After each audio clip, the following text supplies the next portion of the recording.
Good morning दोस्तों, स्वागत है आप सभी का हमारे यूट्यूब चैनल मैथ वाला में।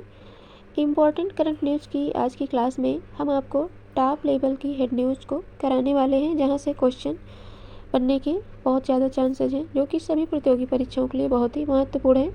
आज की इस क्लास में हेडलाइन में हम देखेंगे जीडीपी गणना के लिए 2022-23 को नया आधार वर्ष घोषित किया गया। 2022-23 को ही आधार वर्ष क्यों चुना गया और आंध्र प्रदेश में नई जनसंख्या नीति विधानसभा में पेश किया गया, इन टॉपिक पर हम डिस्कस करेंगे।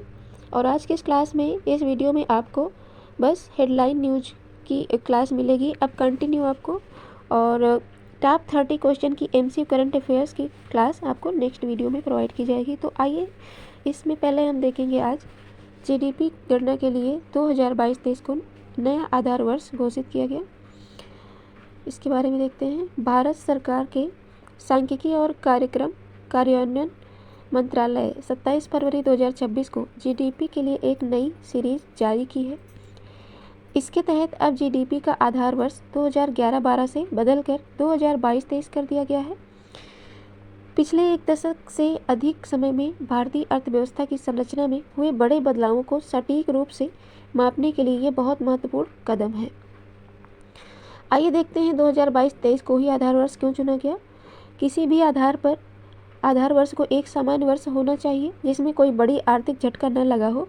2019 से 21 के बीच के वर्ष कोविड-19 महामारी और लॉकडाउन के कारण बुरी तरह प्रभावित थे। महामारी के झटकों के बाद 2022 और 23 ही वह पहला साल था जब अर्थव्यवस्था पूरी तरह से सामान्य और स्थिर हुई थी।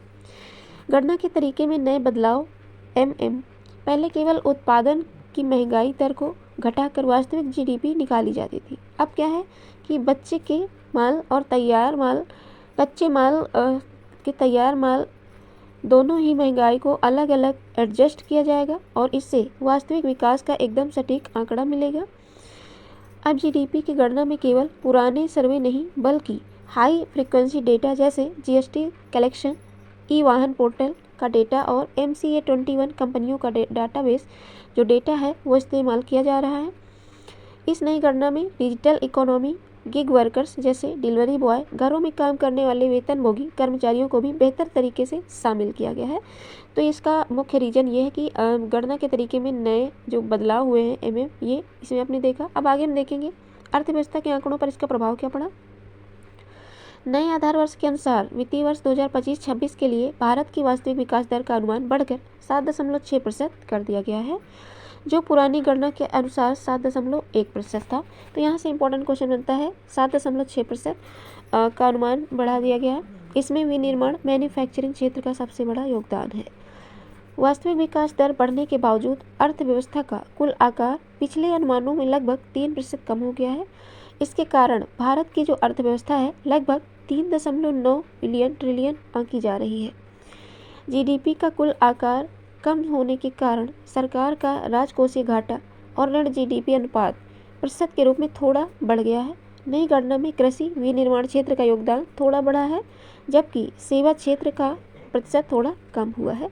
तो ये आपने देखा 2022-23 को ही क्यों चुना गया। आइए आगे देखते हैं। आंध्र प्रदेश में नई जनसंख्या नीति विधानसभा में पेश किया गया, इसके बारे में देखते हैं। तो आंध्र प्रदेश के मुख्यमंत्री एन चंद्रबाबू नायडू ने हाल ही में जनसंख्या प्रबंधन नीति पॉपुलेशन मैनेजमेंट पॉलिसी का ड्राफ्ट विधानसभा में पेश किया है। इस नीति का मुख्य उद्देश्य है जनसंख्या नियंत्रण की पुरानी सोच को बदलकर जनसंख्या देखभाल पर ध्यान केंद्रित करना और राज्य में युवा आबादी को बढ़ाना है। 1 अप्रैल 2026 से लागू करने का लक्ष्य रखा गया है। नई नीति का प्रमुख विशेषताएं क्या हैं इस नई नीति की।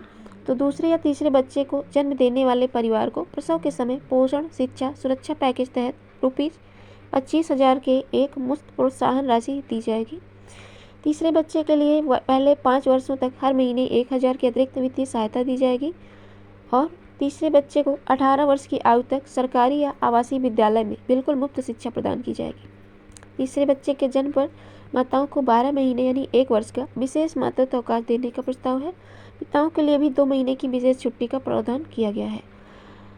इस नई नीति की आवश्यकता क्यों पड़ी, आइए देखते हैं। 1993 में आंध्र प्रदेश की कुल प्रजनन दर 3.0 थी, जो अब खतरनाक रूप से गिरकर 1.5 पर आ गई है। जनसांख्यिकीय संतुलन बनाए रखने के लिए यह दर कम से कम 2.1 होनी चाहिए। सरकार को चिंता है कि यदि जन्म दर इस तरह गिरती रही तो 2047 तक राज्य की 23% आबादी बुजुर्ग हो जाएगी, जिससे भविष्य में अर्थव्यवस्था को चलाने के लिए युवा कार्यबल की भारी कमी का सामना करना पड़ सकता है। तो ये थे टॉप न्यूज़ जो हम आप लोगों के सामने डिस्कस किए हैं। और